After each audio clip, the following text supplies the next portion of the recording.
प्रभू येशू ख्रिस्ताच्या अतिशय मौल्यवान नावामध्ये मी आपणा सर्वांचे हार्दिक स्वागत आणि अभिनंदन करीत आहे. प्रियानो, आज शुक्रवार दिनांक 4 सप्टेंबर 2020.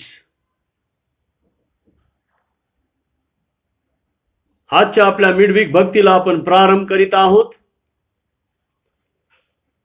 प्रार्थना करूयात.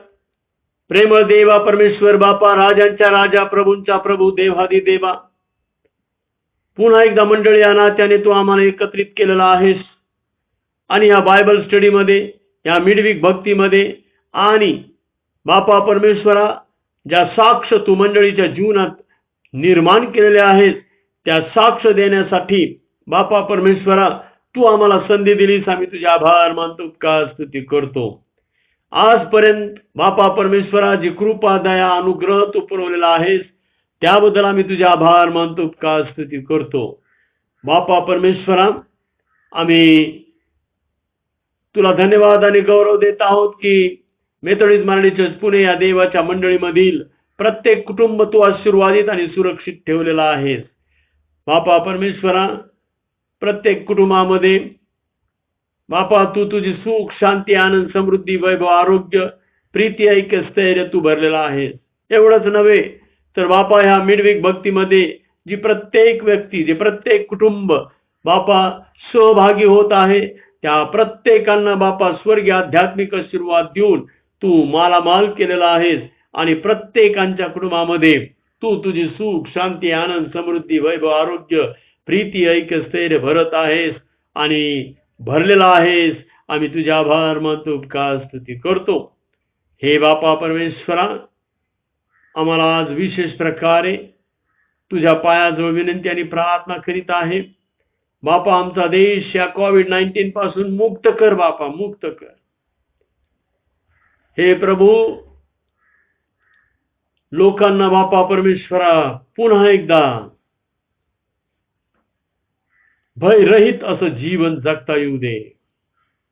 पुन्हा एकदा बापा परमेश्वरा आमचे सर्व व्यवहार यथास्थित बापा सुरू होऊ दे.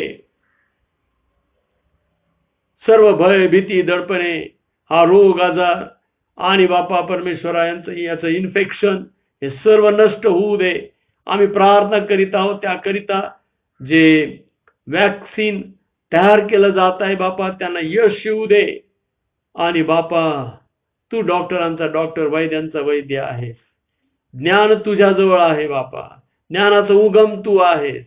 देव ज्ञान देतो. आम्ही त्या सायंटिस्टसाठी प्रार्थना करीतो, त्यांना ज्ञानाचा आत्मा दे बापा, की जेणेकरून ते वॅक्सिन लवकरात लवकर बापा तयार होईल आणि बापा परमेश्वरा या आजारावर, रोगावर मात केली जाईल.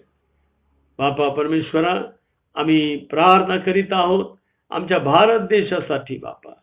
भारत देशाला बापा परमेश्वरा तू विशेष सुरक्षित ठेव बापा. आजपर्यंत ठेवलंस, आम्ही तुझे आभार मानतो, उपकार स्तुती करतो.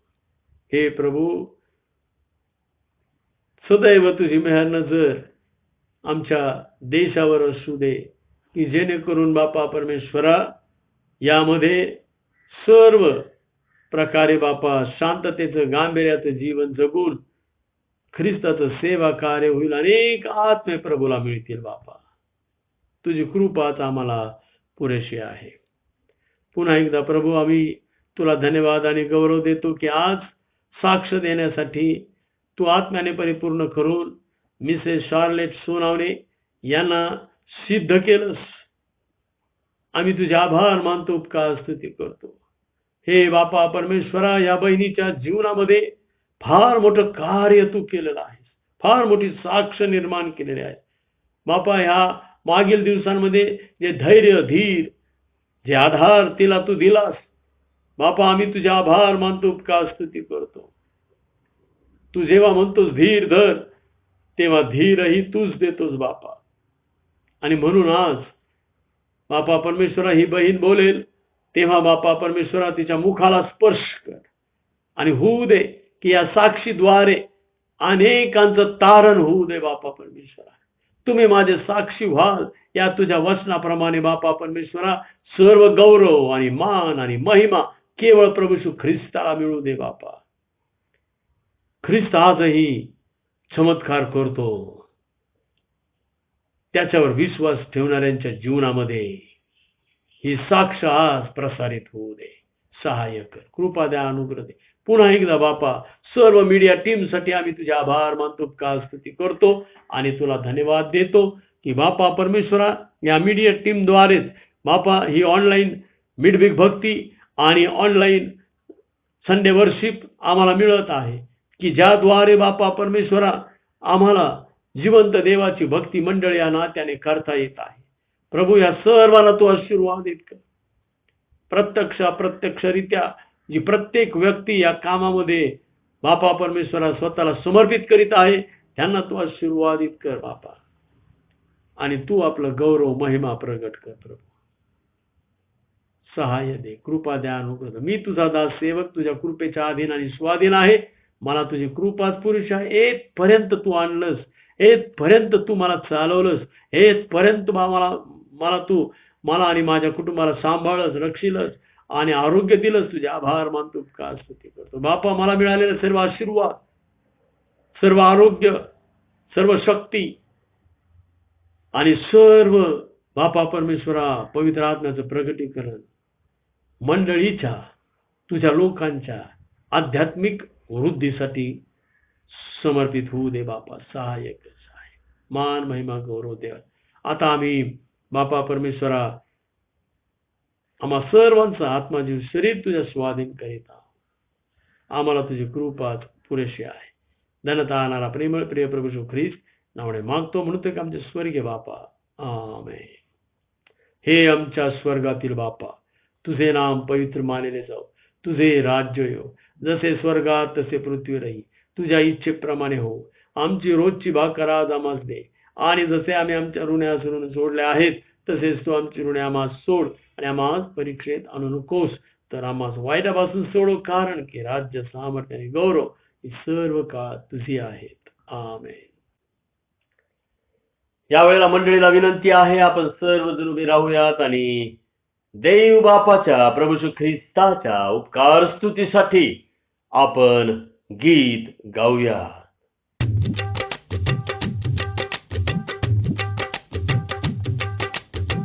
ख्रिस्त धन ज्याचे त्याला उडे रे कशाचे, काळाच्या दाढेत त्याला भय रे कशाचे, त्याला उडे रे कशाचे.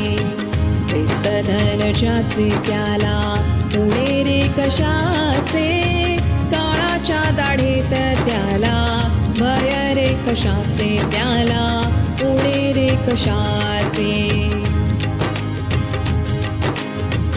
अंधाराच्या राशी सरल्या प्रकाशात शोभे, अंधाराच्या राशी सरल्या प्रकाशात शोभे.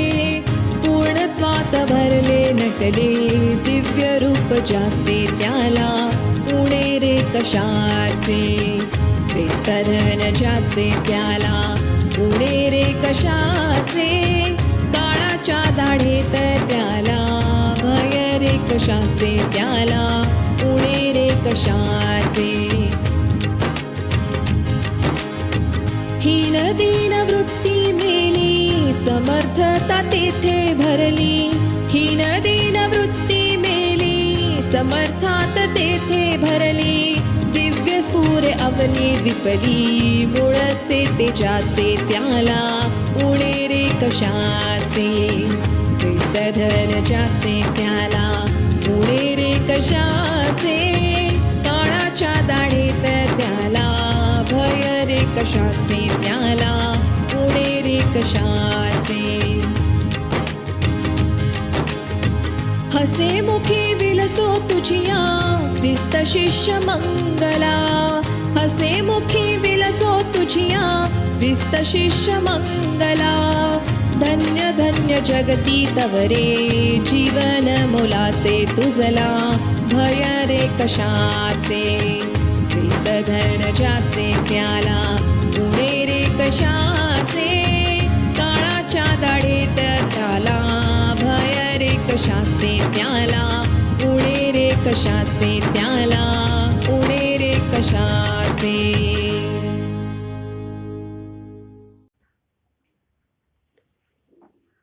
देव बापाला धन्यवाद असो. प्रियांनो, संदेशाकडे जाण्याआधी आम्ही एक साक्ष ऐकत आहोत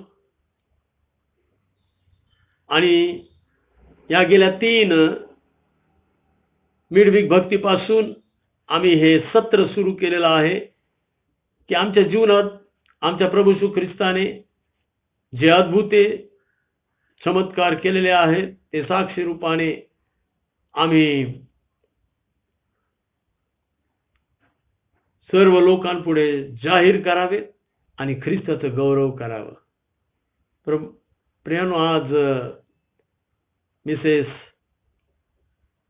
शार्लेट सोनावणे या साक्ष देत आहेत आणि निश्चितच ही साक्ष आम्हा प्रत्येकाच्या विश्वासाच्या वाढीसाठी, आध्यात्मिक जीवनाच्या दृढतेसाठी आणि अनेकांच्या तारणासाठी उपयोगी होणार आहे. देव बापाला धन्यवाद असो.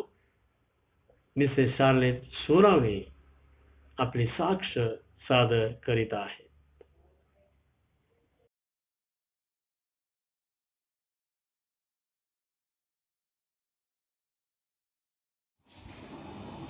Hello everyone, praise the Lord. आणि सर्वप्रथम मी देवबापाला आभार मानते की आज त्याने मला त्याचं गौरव करण्यासाठी ही संधी दिली आणि उभं केलं. मी पाळक साहेबांचे पण आभार मानते की त्यांनी मला ही बोलण्याची संधी दिली. तसेच मंडळी आणि पास्टेट कमिटी यांचीही मी खूप खूप आभार मानते. आपण प्रत्येकाला या लॉकडाऊनच्या समयी कुठल्या ना कुठल्या प्रकारे आपल्या देवबापाच्या चांगुलपणाचा, त्याच्या कृपेचा अनुभव आलेला आहे आणि त्याने आपल्याला त्याची चांगुलपणा, त्याची प्रीतीचं प्रत्येक वेळेला उदाहरण दिलेलं आहे. त्यांनी सांगितलंय की मी तुझ्याबरोबर आहे. आणि तशीच माझी एक साक्ष देवबापांनी तयार केलेली आहे आणि देवबापांनी माझ्यावर आणि माझ्या कुटुंबावर किती मोठी कृपा केली आणि किती आम्हाला संकटातून वाचवलं याची साक्ष देण्यासाठी मी आज तुमच्यापुढे आहे. तर जुलै महिन्यामध्ये पहिल्या आठवड्यात ऑनलाईन स्कूल सुरू आहे, तर खूप कामाचा ताण पडत होता आणि त्यामुळं असं खूप थकल्यासारखं वाटत होतं.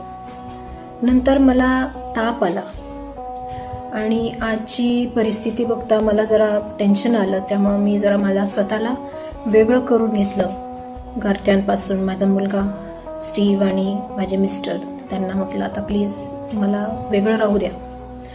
तर मी स्वतःला बेडरूममध्ये बंद करून घेतलं. पण तरी माझी रोजची कामं चालूच होती, शाळेची पण कामं आणि घरातली कामं सुरू होती. पण त्यांना मी थोडं लांब ठेवलं, कारण मला असं वाटलं की माझ्यामुळं त्यांना कुठलंच इन्फेक्शन होऊ नये. थोडा त्रास जास्त वाटला म्हणून मी डॉक्टरकडे गेले आणि त्यांच्याकडनं मी दवाखान्यातून औषधं आणली आणि शेवटी थोडंसं बरं वाटू लागलं. आणि 2-3 दिवस गेले तसे आणि मिस्टरांना ताप आला, रोहितला ताप आला आणि त्याच दिवशी रात्री स्टीवला सुद्धा ताप आला. आणि खूप मला असं खूप टेन्शन वाटलं की आता काय आहे पुढे, कारण सगळीकडे परिस्थिती अशी आहे. तरी सकाळी उठल्यावर रोहित यांना बरं वाटू लागलं आणि स्टीवचा पण ताप कमी झाला. त्याला औषध घरीच दिलं, डॉक्टरांना फोनवर कन्सल्ट करून त्याला ते औषध दिलं आणि त्याचं थोडं त्रास कमी झाला. त्यानंतर शाळेतून मी तशी सुट्टी घेतली होती, पण माझा त्रास थोडा वाढू लागला आणि माझी मान दुखू लागली, कारण मी सतत कम्प्युटरवर काम करते, त्याची सवय नाही आहे. पण ते अगदी ताण पडल्यामुळं माझी मान सुजली, माझा हात सुजला, माझी मान थरथर कापत होती आणि हात सुद्धा थरथर कापत होते. तर मला असं वाटलं की आपल्याला थोडा त्रास वाढलाय, जुलाब पण सुरू झाले. त्यामुळं मला वाटलं आता आपल्याला जायलाच हवं, दवाखान्यात दाखवायलाच हवं. तर मग मिस्टरांनी रिक्षा ठरवली आणि अशा काळात पण रिक्षावाले येत नव्हते, लॉकडाऊन होता त्यामुळं रिक्षावाले येत नव्हते. पण देवबापांनी पाठवलं एका रिक्षावाल्याला आणि आम्हाला मी स्टीव्हला सोडलं मम्मी डॅडीच्या घरी, NIBMला जिथे सनी राहतो, जोएल राहतो. आणि तिथं सोडून आम्ही जहांगीरला गेलो. जहांगीरला गेल्यानंतर माझे सिम्पटम्स बघून ते म्हटले की तुम्ही हे कोविडची टेस्ट करून घ्या, कारण तुमचे सिम्पटम्स आहेत. म्हटलं मी मानेसाठी आले, माझी मान दुखतीये आणि तुम्ही मला ते करा, म्हणजे मानेचं औषध हे करा. तर ते म्हटले नाही, आधी तुम्ही कोविडची टेस्ट करून घ्या. तर कोविडची टेस्ट करायला आम्ही जिथे बसलो होतो तिथे बरेचसे पेशंट्स होते. मला थोडंसं टेन्शन आलं की आपल्याला नाही तो आजार नको व्हायला, म्हणून आम्ही थोडंसं लांबच बसलो, माझे मिस्टर आणि मी. आणि टेस्ट केली. मला माहीत होतं की असं काही नसणार आहे, कारण मला असं फक्त मानेचा जास्त त्रास व्हायला लागला होता. तर म्हणजे बेभान, म्हणजे असं मला असं वाटलं नाही की मला काही झालं असेल कोविड वगैरे. आम्ही घरी येताना आम्हाला असं वाटलं की नको, आता आपण या कोविडच्या पेशंट्समध्ये बसलो आणि आता डायरेक्टली स्टीव्हला कसं काही घेऊन यायचं. त्यामुळं मी मम्मीला फोन केला आणि मम्मीला सांगितलं की आज मी काही स्टीव्हला पिक करत नाही, मी दवाखान्यातून आले, तर मी घरी चालले. मम्मी म्हटली ठीक आहे. आणि दुसऱ्या दिवशी घरी होतो आणि आम्हाला सांगितलं होतं की लॅबचा फोन येईल, तुमचा रिपोर्ट काय जे असेल ते तुम्हाला फोनवर कळवण्यात येईल. तर पूर्ण दिवस गेला, संध्याकाळपर्यंत काही फोन आला नाही. तर मी माझ्या मिस्टरांना म्हटले की तुम्हीच विचारा काय आहे ते, म्हणजे टेन्शन नको पुढचं. तर मग त्यांनी लॅबला फोन केला आणि मग त्यांना रिपोर्ट कळाला, पण ते शांत बसले, त्यांना सांगता येत नव्हतं की काय आहे. मग मी खूप विचार करून त्यांना विचारलं की काय झालं, नेमकं काय प्रॉब्लेम आहे तू सांग. तर त्यांनी सांगितलं की तुझा टेस्ट पॉझिटिव्ह आलेला आहे. ते ऐकताच मला माहीत नाही काय झालं, मी खूप टेन्शनमध्ये आले, मी रडू लागले. मी स्वतःला घरामध्ये एका रूममध्ये कोंडून घेतलं आणि मला कळत नव्हतं की आता पुढे काय, कारण स्टीव्ह माझ्याबरोबर होता, एक दिवस आधी माझ्याबरोबर होता आणि सारखाच माझ्या जवळ होता. आणि मी त्याला मम्मी डॅडीकडे सोडलं, जोएलच्या घरी सोडलं आणि मला ते विचार होते की आता माझं तर ठीक आहे, पण आता ह्यांचं कसं काय होणार, कारण मी स्टीव्हला तिथं पाठवलं. आणि फार मला गिल्टी फील व्हायला लागलं की माझ्यामुळं माझे मम्मी डॅडी आणि जोएलची फॅमिली धोक्यात तर नाही ना आली. तर मी खूप रडले आणि मग मी पाळक साहेबांना फोन केला. पाळक साहेबांनी पण मला समजावून सांगितलं, तू गिल्टी फील करून घेऊ नकोस, देवबापावर तुझा विश्वास आहे आणि तो तुझा गौरव करून घेणार आहे याद्वारे. आणि मी थोडी शांत झाले आणि मग संध्याकाळी आमची फॅमिली प्रेयर असते, आम्ही कॉन्फरन्स कॉलवर प्रेयर करतो. तर मम्मीनी ती प्रार्थना चालवली आणि वचनातून मला त्यांनी सांत्वन दिलं, म्हणजे मला आधार दिला. आणि नंतर मला खूप टेन्शन आलं की आता माझे मिस्टर तर माझ्याच बरोबर आहेत आणि मम्मी म्हटली त्यांचंही करून घ्यायला पाहिजे, कारण ते तुझ्याबरोबर होते. आता 2-3 दिवस तुम्ही दवाखान्यात फिरताय, तुम्ही सगळीकडे येताय जाताय, त्यांचं पण टेस्ट करायलाच पाहिजे. तर मग मी कन्व्हिन्स झाले आणि दुसऱ्या दिवशी माझं रिपोर्ट आणि किट घेण्यासाठी आम्ही गेलो आणि त्यांचाही रिपोर्ट करून घेतलं मी, त्यांची टेस्ट करून घेतली. आणि ते पण म्हटले की मला काही त्रास नाही आहे, त्यावेळेला ताप आला पण मला आता काही प्रॉब्लेम नाही आहे, तर खरंच गरज नाही आहे. म्हटलं नको, आपण करून घेऊया. आणि मला दवाखान्यात बोलवलंच होतं त्या रिपोर्ट दाखवण्यासाठी. तर आम्ही तिथं गेलो आणि माझा रिपोर्ट दाखवला आणि त्यांची टेस्ट अशी केली. तर घरचे आमचे सगळे, माझे नातेवाईक सगळे उपवास आणि प्रार्थना करत होते त्या दिवशी. आणि जेव्हा डॉक्टरांना रिपोर्ट दाखवला ते म्हटले की तुम्ही काळजी करू नका, कारण फार माइल्ड इन्फेक्शन आहे, तुम्हाला काही काळजी करायची गरज नाही, ॲडमिट पण व्हायची गरज नाही आहे, तुम्ही घरीच ट्रीटमेंट घ्या आणि क्वारंटाईन व्हा, आणि तुमच्याबरोबर घरी कोण कोण आहे त्यांचं पण टेस्ट करून घ्या. आणि थोडंसं मला बरं वाटलं की देवबापाची कृपा आहे की मला दवाखान्यात जाण्याची वेळ नाही आली आणि मला ॲडमिट होण्याची वेळ नाही आली. असंच मग आम्ही यांची टेस्ट झाल्यानंतर घरी गेलो. आणि त्याच्या आधी आम्ही डॉक्टरांना दाखवलंच होतं मानेसाठी, तर ते म्हटले की नाही, स्पॉन्डिलायटिस नाही आहे, तर तुम्ही फक्त एक्सरसाइज वगैरे करा. ते थोडासा मला दिलासा मिळाला की ओके, स्पॉन्डिलायटिस नाही आहे. तर यांची टेस्ट येणार होती, रिपोर्ट येणार होते नेक्स्ट डे. आणि आम्ही तोच विचार करत होतो की आता आणखीन काय आहे पुढे. त्यामुळं मी प्रार्थनेतच होते. घरातले प्रत्येकजण प्रार्थनेत आणि उपवास करत होते आणि ही विनंती करत होते देवबापाकडं की काही असू दे पण त्यांचं निगेटिव्ह येऊ दे हे रिपोर्ट.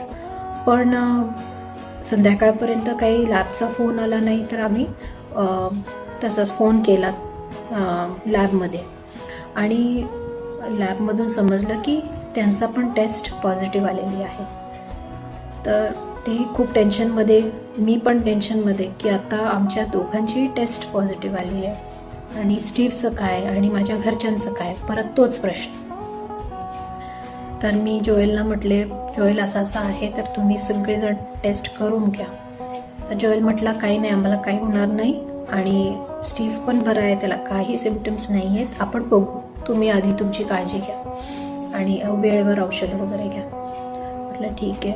आणि प्रार्थना रोजच करत होतो, रोज आणि रोज वचनातून देवबापा मला सांगत होता की तुम्ही काळजी करू नका.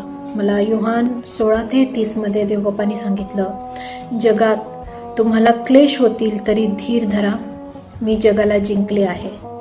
आणि त्या दिवशी मी कॉन्फरन्स प्रेयरमध्ये जेव्हा प्रेयर केली त्यावेळेला मी म्हटलं, देवबाप्पा कोविड काय आहे, कोविड काहीच नाही आहे, कोविड एक छोटासा व्हायरस आहे, पण तू देवबाप्पा किती महान आहेस, तू माझा जिवंत देवबाप्पा आहेस, आम्हाला तू काही होऊ दिलं नाही आणि आमच्या घरच्यांनाही काही होऊ देणार नाही, माझ्या जोएलच्या फॅमिलीला, मम्मी डॅडीला काही होऊ देणार नाही, हा माझा विश्वास आहे. कारण तिथं तुझं ऑनलाईन भक्तीचं कार्य सुरू आहे त्याच्याकडनं आणि त्यांना तू सांभाळणार आहेस, हा माझा विश्वास आहे. मी खूप प्रार्थना केली देवबापाकडं की देवबापा तू आमची प्रार्थना ऐक, काही त्यांना त्रास होऊ देऊ नको देवबापा. आणि खरंच देवबाप्पाने किती महान कार्य केलं. माझ्या स्टीव्हला तर काही झालंच नाही आणि तो चांगला निरोगी आहे आणि काहीच घरच्यांनाही काही प्रॉब्लेम नाही झाला.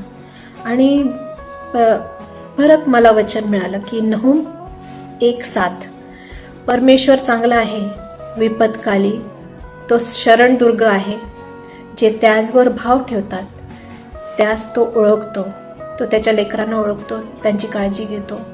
आणि जोएल किती मोठं काम करत आहे चर्चसाठी ते त्याला माहीत आहे. त्याने त्याची काळजी घेतली, माझ्या घरच्यांची काळजी घेतली, मम्मी डॅडीची काळजी घेतली आणि कुठल्याही प्रकारचं इन्फेक्शन,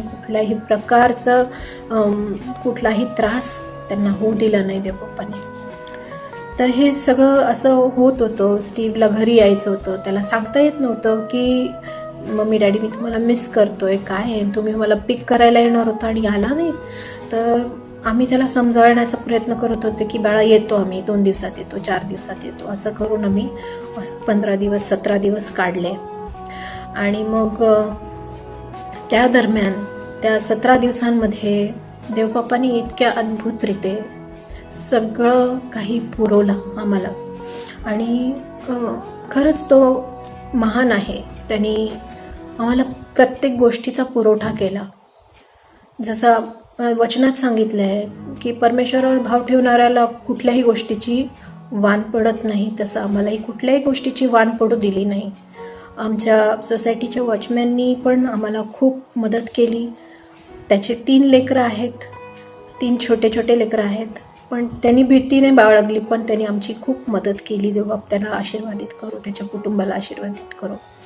आणि माझे मिस्टरांचे मित्र जे त्यांना दवाखान्यात घेऊन जात होते, येत होते, आणि क्वारंटाईनचं जे सर्टिफिकेट लागतं त्याच्यासाठी जे धावपळ जी केली त्यांनी, हरी नाव आहे त्यांचं, ते बापांनी त्यांना उभं केलं, त्यांची मदत मिळू दिली. असे अनपेक्षितपणे देवबापांनी आम्हाला खूप काही पुरवलं. फक्त खाण्यापिण्याच्या वस्तू नाही, पण इतर गोष्टी सुद्धा त्यांनी आम्हाला अगदी सहजरित्या उपलब्ध करून दिल्या. आम्हाला आमची काळजी घेतली आणि खूप आमच्याबरोबर तो सतत आहे याचा अनुभव होऊ दिला. तर परत मला एक वचन मिळालं. देवबापांनी सांगितलं की स्तोत्रसंहिता 103:13 मध्ये, जसे बाप आपल्या मुलांवर ममता करतो तसा परमेश्वर आपले भय धरणाऱ्यावर ममता करतो. आणि खरोखर देवबापांनी आमच्यावर ममता केली, आमच्या बरोबर तो राहिला आणि आम्हाला सोडलं नाही या काळात. त्याबद्दल मी त्याला मनापासून आभार मानते आणि त्याच्याच नावाला महिमा गौरव देते. आम्हाला त्या परिस्थितीतून काढलं. खूप कठीण परिस्थिती होती आणि त्यातून आम्हाला देवबापांनी काढलं, आमच्यावर ममता केली, आम्हाला सुखरूपपणे या आजारातून बाहेर काढलं आणि त्याचं गौरव करण्याची संधी दिली. यासाठी देवबापाचे आभार मानते. मी रेव्हरंड C.A. जाधव आणि रेव्हरंड घोडके यांचे मी आभार मानते. माझ्या कुटुंबातील प्रत्येक जण जे आमच्यासाठी प्रार्थना करत होते, उपवास करत होते, आणि चर्चमधील सर्व प्रियजन, माझ्या मैत्रिणी, स्कूल अथॉरिटीज, या सर्वांचे मी आभार मानते. आणि मीडिया टीमचे स्पेशली आभार मानते, कारण ते जे कष्ट घेत आहेत, देवबापाचं वचन आपल्या सर्वांपर्यंत पोहोचत आहे, ते त्यांच्या कष्टामुळं. त्या सर्वांचे मी आभार मानते आणि ही साक्ष संपवते. Thank you Jesus. Praise the lord. आमेन.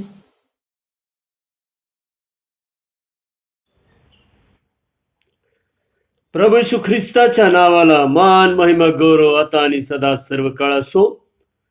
प्रियांनो, आजच्या मिडवीक भक्तीच्या संदेशाकडे आता आपण जात आहोत. आपण प्रार्थना करूयात. प्रेमळ देवा परमेश्वर बापा, राजांच्या राजा, प्रभूंच्या प्रभू, देवादी देवा, तू आमचा स्वर्गीय देव आहेस. आणि बापा परमेश्वरा, जसा आमचा पिता पूर्ण आहे तसे आम्ही पूर्ण व्हावे. जसा आमचा पिता पवित्र आहे तसे आम्ही पवित्र व्हावे, ही तुझी आमच्या विषयीची इच्छा आहे. आणि म्हणून प्रभू, तू आम्हाला पवित्र करण्यास सरसावतोस. तू आम्हाला पूर्ण करण्यास बापा परमेश्वरा सर्व प्रकारे आम्हाला सामर्थ्य देतोस. आज हे बापा परमेश्वरा, आम्हाला ऐकणारे कान, ग्रहण करणारी शक्ती दे, की जेणेकरून हे बापा परमेश्वरा आमचा विश्वास वाढेल आणि देवाला संतुष्ट करणारे जीवन आम्हाला जगता येईल. सहाय्यक प्रत्येकाला आज तू आशीर्वादित कर. धन्यतानारा प्रेमळ प्रिय प्रभू येशू ख्रिस्त नावाने मागतो, म्हणतो की आमच्या स्वर्गीय बापा. आमेन. प्रियांनो, मागील मिडवीक भक्तीपासून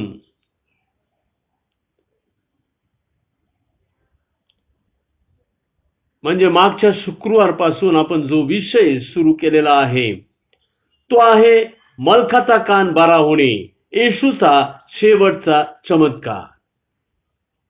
आणि योहान कृष्णवर्तमानात अध्याय 18 आणि 10 ते 11 ही वचने आम्ही आमच्या डोळ्यापुढे ठेवलेले आहेत आणि त्यामधून आम्ही शिकत आहोत. आणि वधस्तंभावरील मरण सहन करण्याआधी प्रभूने केलेला हा शेवटचा चमत्कार आहे. यानंतर प्रभूने चमत्कार केले नाहीत, परंतु त्याच्या प्रेषितांनी, शिष्यांनी, सुवार्तिकांनी, मिशनऱ्यांनी, सेवकांनी आजही चमत्कार केलेले आहेत, करीत आहेत. आणि म्हणून येशूचा शेवटचा चमत्कार या नात्याने या चमत्काराला फारच अनन्यसाधारण महत्व आहे. मलखाचा कान बरा होणे.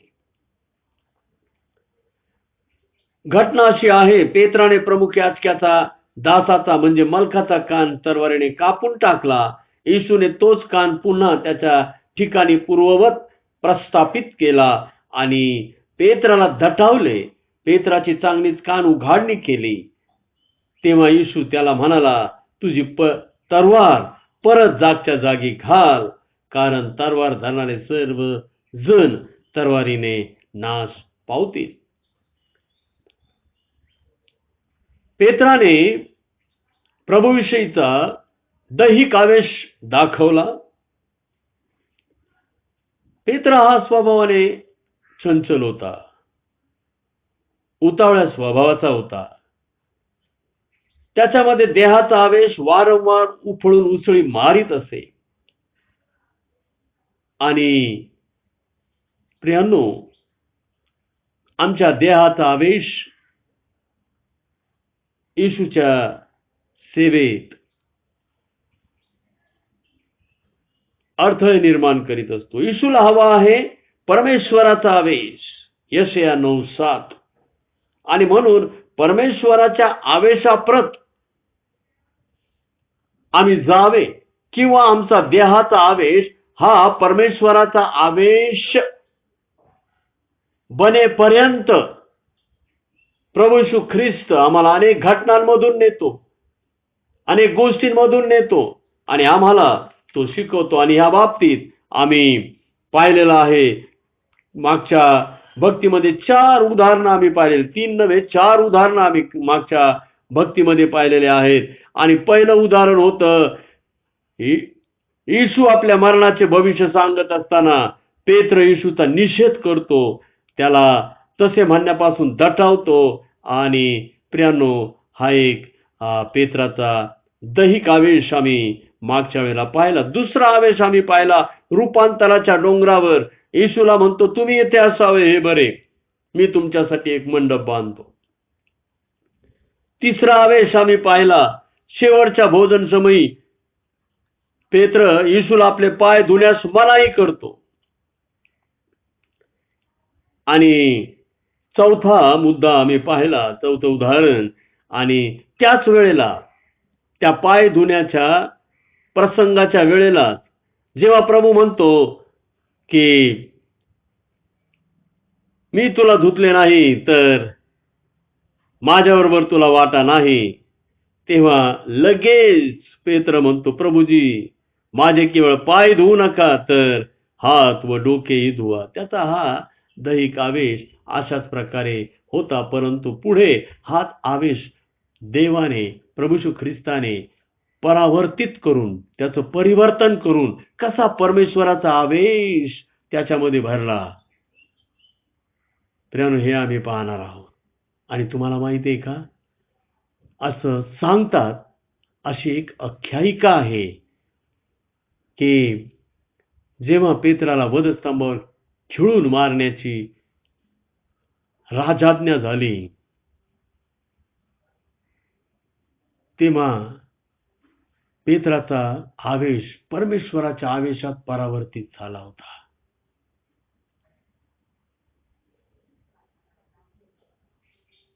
हाच पेत्र म्हणाला, माझ्या प्रभूला ज्या प्रकारे वधस्तंभावर खिळून मारलं त्या प्रकारे मला खिळून मारू नका, मला उलट्या वधस्तंभावर खिळून मारा, उलट्या. डोकं खाली पाय वर. काय हा परमेश्वराचा आवेश.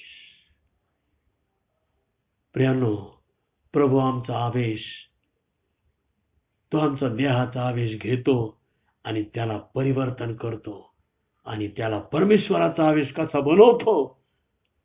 प्रियांनो, पेत्राच्या उदाहरणावरून आम्हाला पाहायला मिळत आहे. परंतु प्रभू आम्हाला शिकवतो, बोध करतो. आम्ही शिकलं पाहिजे, आम्ही पश्चाताप केला पाहिजे, आम्ही पेत्रासारखं रडलं पाहिजे.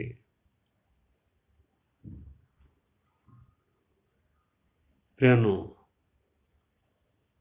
या समयी आम्ही पुढे जात आहोत.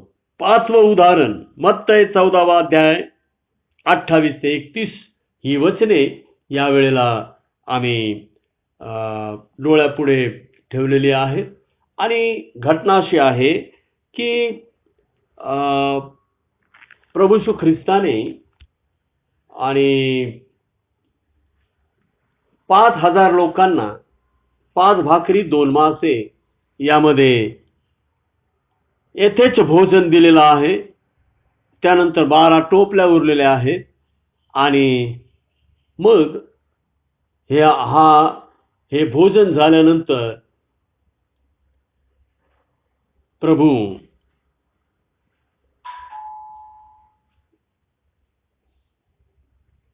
पुढे डोंगरावर एकांती प्रार्थना करावयास जातो.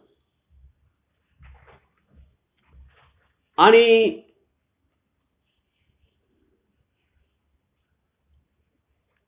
शिष्य प्रेषित हे प्रभूला सोडून ते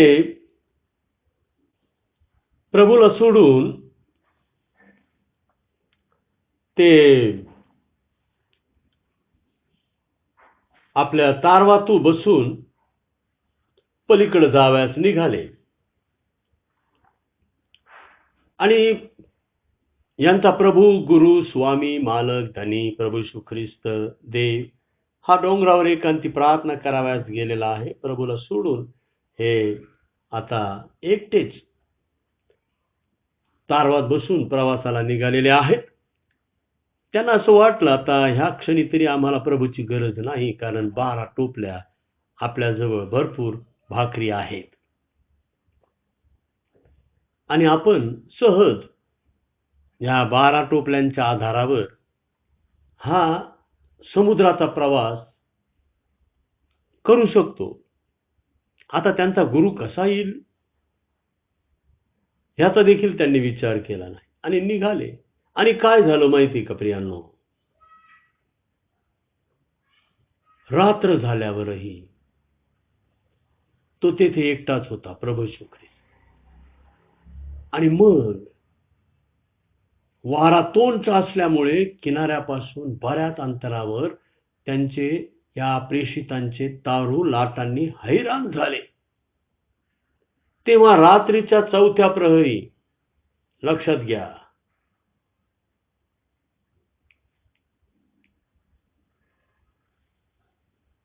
रात्रीच्या 4थ्या प्रहरी प्रभू येशू ख्रिस्त समुद्रावरून चालत त्यांच्याकडे आला. वल्ली मारता मारता हे प्रेषित हैराण झाले. प्रियानो, प्रभू येशूला सोडलं की जीवन हैराण होतं.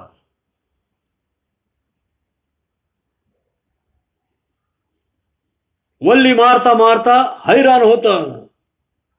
मार्ग शोधता शोधता, आयडिया लढवता लढवता, लोकांचं सहाय्य घेता घेता, आपल्या बँक बॅलन्स खाली करता करता हैराण होतं. 12 टोपल्यांवर कधीच विश्वास ठेवू नका. ठेवायचा असेल तर फक्त प्रभू येशू ख्रिस्तावर ठेवा. आपल्या 12 बँकेमध्ये पैसे आहेत, मला आता काहीच भीती नाही. मी मोठं कोठार बांधलं आहे, माझ्या 7 पिढ्यांना पुरेल एवढा माल माझ्याजवळ आहे, आता माझ्या जीवाला काहीच भीती नाही. प्रियानो, जीव हैराण होईल, जीव हैराण होतो.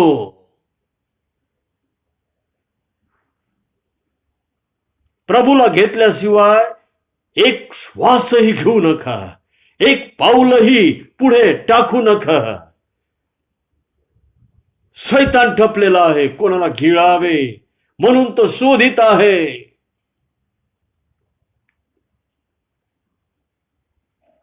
हैराण झाले, हैराण. त्या समुद्राच्या वादळामध्ये तारवातलं ओझ कमी करण्यासाठी कदाचित ह्या 12 टोपल्या सुद्धा त्यांना समुद्रात फेकून द्याव्या लागल्या असतील.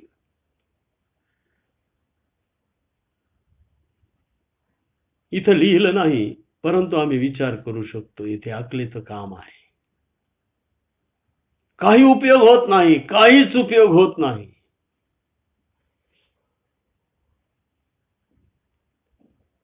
प्रियानो, प्रभूने डोंगरावरून पाहिलं, माझे प्रेषित घाबरलेत, हैराण झालेत, हैराण झालेत. अशा वेळेला प्रभू त्या समुद्राच्या पाण्यावरून चालत आला. त्या लाटांवर आरूढ झाला आणि तो चालत त्यांच्याकडे आला.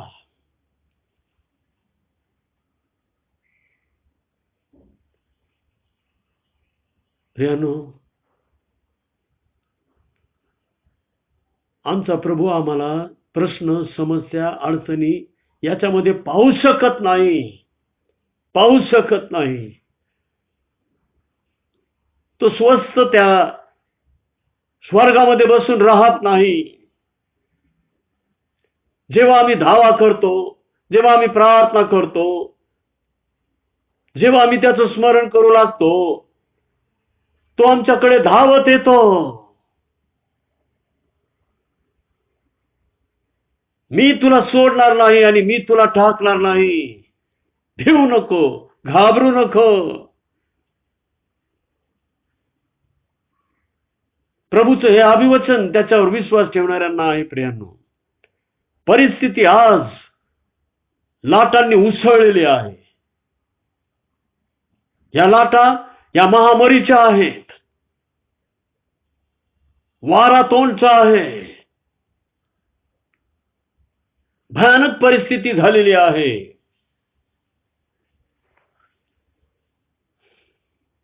परंतु लक्षात ठेवा, ह्या परिस्थितीमध्ये प्रभू येशू ख्रिस्त आम्हापासून दूर नाही. हा विश्वास जर आम्ही बाळगला तर वादळ शांत झाल्याशिवाय राहत नाही.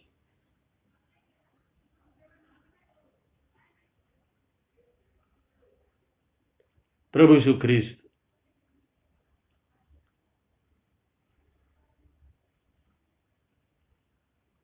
त्यांच्याकडे येऊ लागला. शिष्यांची स्थिती घाबरलेली होती. त्या वाऱ्याला, त्या लाटांना, त्या समुद्राला ते घाबरत होते. त्यातले तर मॅक्झिमम प्रेषित हे मासे धरणारे होते. समुद्रावरच त्यांचं जीवन गेलेलं होतं परिवर्तनाच्या आधी, पाचारणाच्या आधी. त्यांना काही समुद्रातलं वादळ नवीन नव्हतं. नाही, एवढ्या हैराण आणि घाबरून जाण्याचं कारण काय होतं? प्रियानो, आमच्यावर संकट आलं, आमच्यावर रोग आजार आला, आमच्यावर अभाव अडचणी दुःख आले की शैतान हा सर्वात पहिला अटॅक देवाच्या लोकांवर करतो. त्यांना घाबरवतो, त्यांना भीती घालतो, भयाने ग्रस्त करतो. आणि एकदा का मनुष्याला भय ग्रासू लागलं ना प्रियानो, त्याची मानसिकता शैतान आपल्या ताब्यामध्ये घेतो.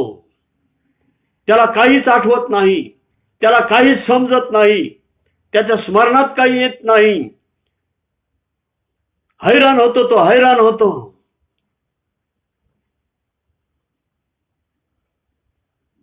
आणि म्हणून प्रभूने सांगितलेलं, भिवू नका, भिवू नका. या जगाला या जगी गोष्टींना, या दैहिक गोष्टींना भिवू नका.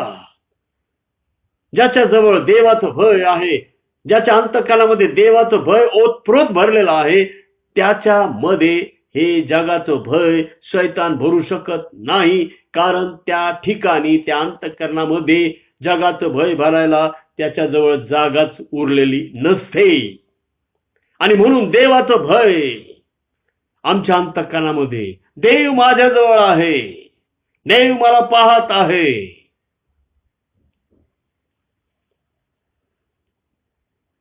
हे देवाचं भय. प्रियांनो,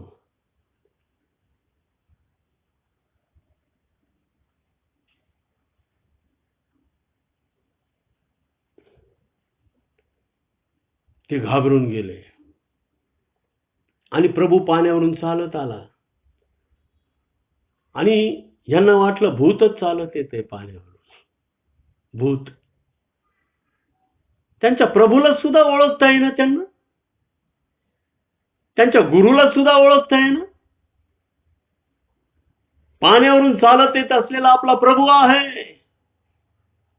प्रियांनो, एकदा का शैतानाने आमच्या मानसिकतेचा ताबा घेतला ना प्रियांनो, आमचा सर्व विश्वासच तो हद्दपार मुळापासून उखडून टाकण्याचा प्रयत्न करतो. आणि मग देवाच्या वचनांवर विश्वास येत नाही, देवाच्या संदेशांवर विश्वास येत नाही, देवाच्या अभिवचनांवर विश्वास येत नाही, देवाच्या भक्तीवर विश्वास येत नाही, देवाच्या प्रार्थनेवर विश्वास राहत नाही.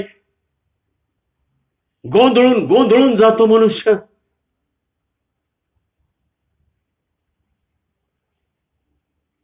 आणि म्हणून प्रभूने सांगितले, भिवू नका आणि त्या शैतानाला तुमच्या मानसिकतेचा ताबा घेऊ देऊ नका. लक्षात घ्या प्रियांनो, आम्ही मेलो काय आणि जगलो काय? आम्ही देवाचे आहोत, देवाचे आहोत, आम्ही ख्रिस्ताचे आहोत. आणि काल या रविवारी 30 तारखेच्या संदेशामध्ये आमच्या बिशप साहेबांनी सांगितलेलं आहे की हा आमचा समय मरण्याचा नाही, हा आमचा समय जगण्याचा आहे, देवासाठी जगण्याचा आहे, देवासाठी साक्ष होण्याचा आहे. आमचे बिशप साहेब, आणि त्यांनी तेच सांगितलं, भिवू नका, भिवू नका. प्रभूकडे पहा, प्रभूकडे पहा. प्रियांनो, एकदा का जगाचं भय अंतःकरणामध्ये भरलं ना प्रियांनो, आम्हाला प्रभूला सुद्धा ओळखता येत नाही. मग भयानक केविलवाणी परिस्थिती होते, केविलवाणी परिस्थिती होते. प्रभूची वाणी ऐका, प्रभूची वाणी ऐका. प्रभू काय म्हणाला त्यांना?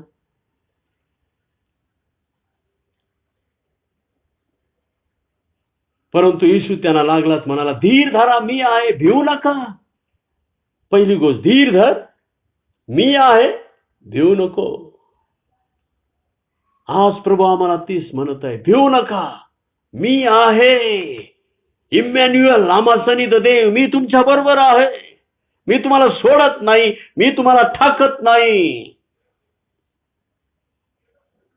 भिवू नको, कारण मी तुझा देव आहे. घाबरू नकोस, कारण मी तुझ्या जवळ आहे. यशाया 41:10 हेच वचन आमच्या बिशप साहेबांनी संदेशामध्ये सांगितलेलं होतं. प्रियांनो,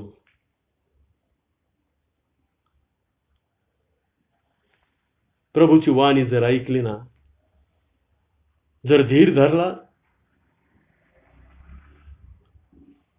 प्रभू माझ्या जवळ आहे हा विश्वास ठेवला, भिवू नको ही वाणी प्रभूची ऐकली, तर लक्षात ठेवा प्रियांनो, एकदम सर्व भयाचं वातावरण निघून जातं.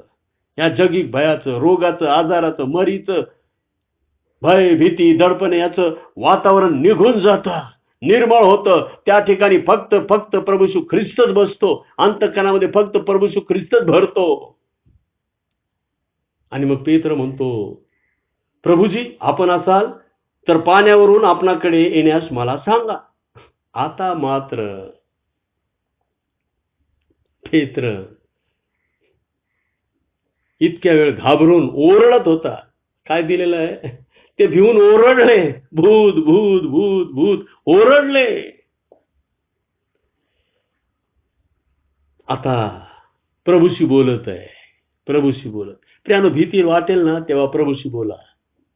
भीती वाटेल ना प्रभूशी बोला. या जगाचं भय वाटेल ना प्रभूशी बोला.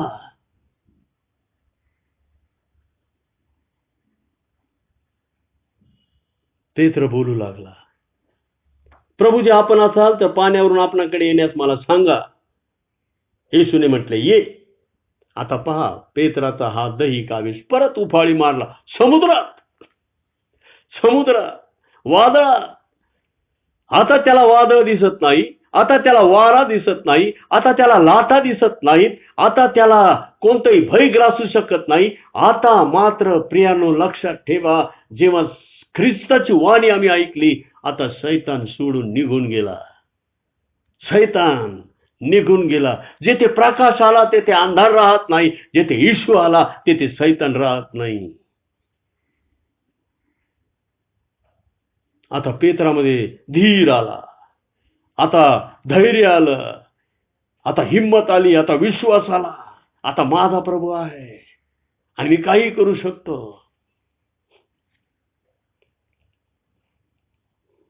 11 प्रेषित गप्प आहेत, परंतु हा पेत्र, त्याच्यामधला तो देहाचा आवेश उफाळी मारून वर आला. प्रियानो, प्रभू म्हणाला, ये. आणि पेत्र लगेच चालू लागला. तारवातून उतरला आणि पाण्यावरून चालू लागला. प्रियानो, प्रभू ज्या वेळेला बोलतो त्यावेळेला तसं घडतं, तसं होतच. हा विश्वास बाळगा. पाण्यावरून पेत्र चालू लागला. पेत्राला फार बरं वाटलं. प्रभू आमचा दैहिक आवेश सुद्धा धिक्कारत नाही. प्रभू, प्रियानो, त्याची इच्छा ही आहे की हा आवेश मी परमेश्वराचा आवेश बनवणार आहे. हा आवेश मी परमेश्वराच्या आवेशात परावर्तित करणार आहे.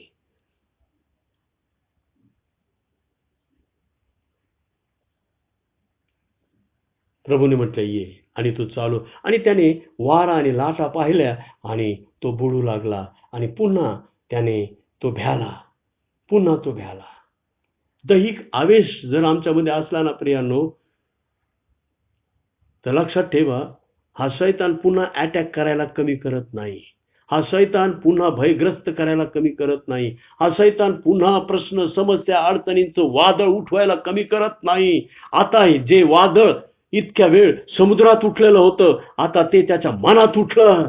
मी मरणार, मी बुडणार. आणि त्याने धावा केला. प्रभूने त्याला लगेच धरला आणि प्रभू त्याला हात पुढे करून त्याला धरले आणि म्हटला, अल्पविश्वासी, तू संशय का धरलास? अल्पविश्वासी, तू संशय का धरलास? हा देहाचा आवेश ना प्रियानो, हा एकटा चालत नाही, त्या संशयाला घेऊन बरोबर चालतो. संशयाला, जगाच्या अनुभवाला.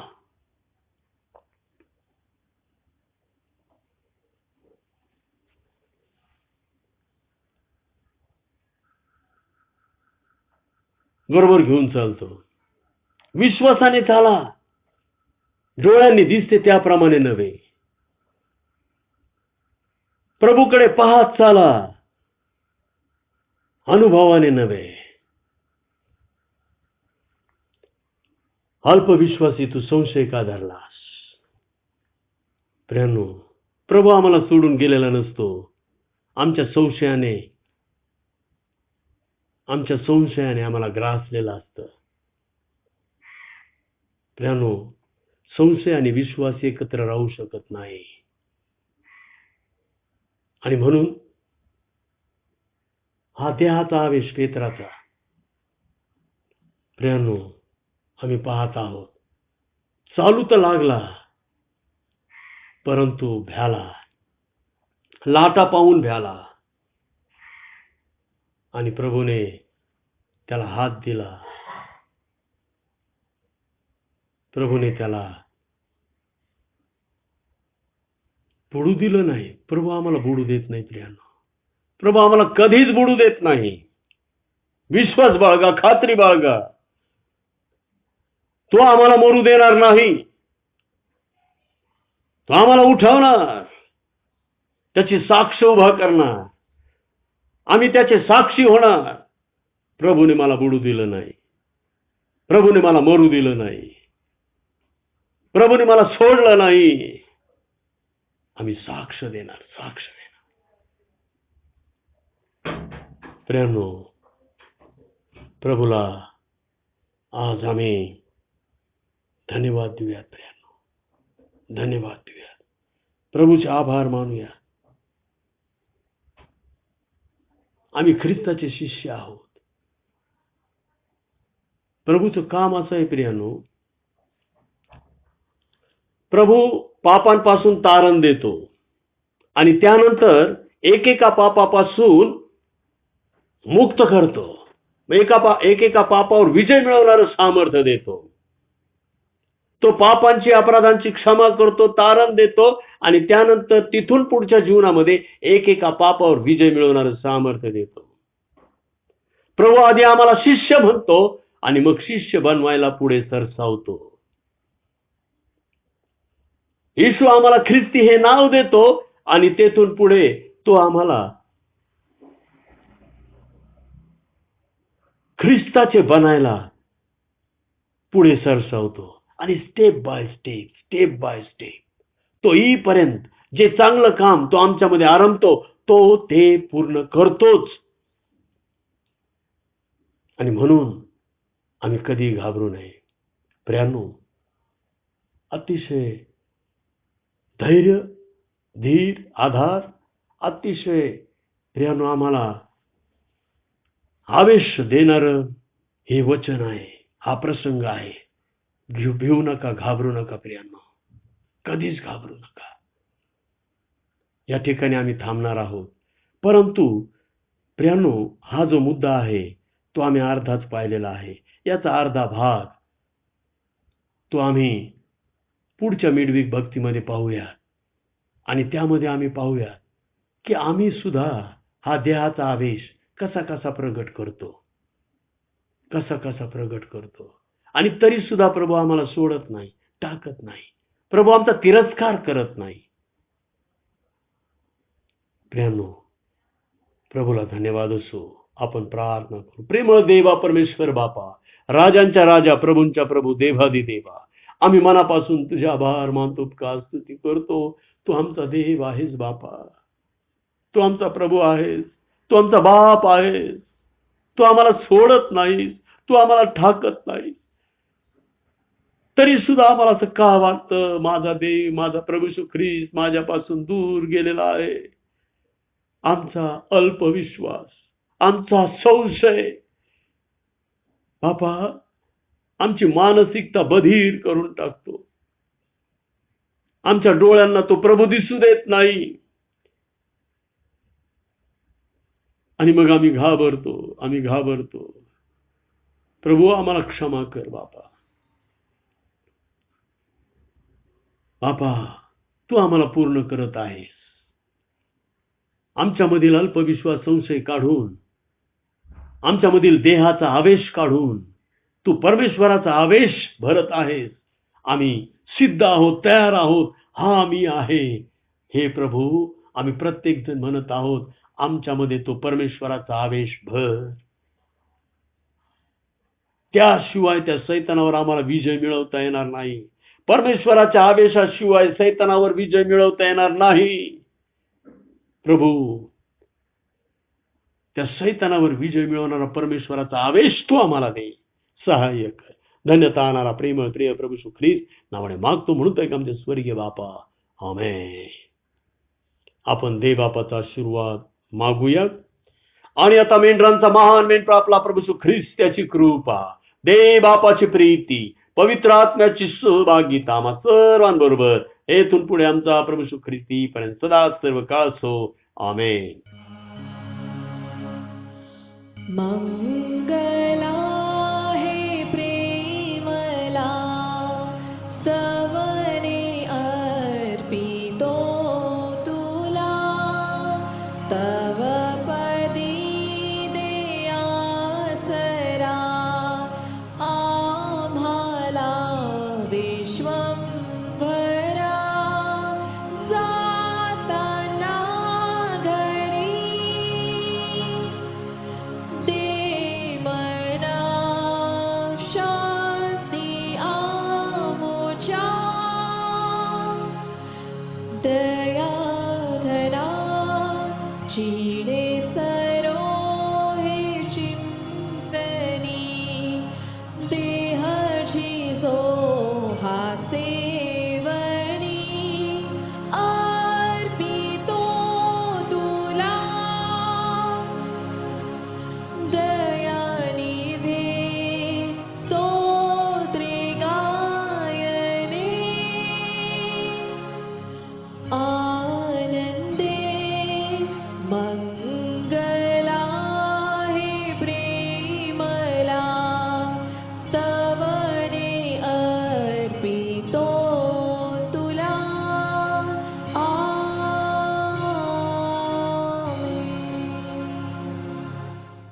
शालोम.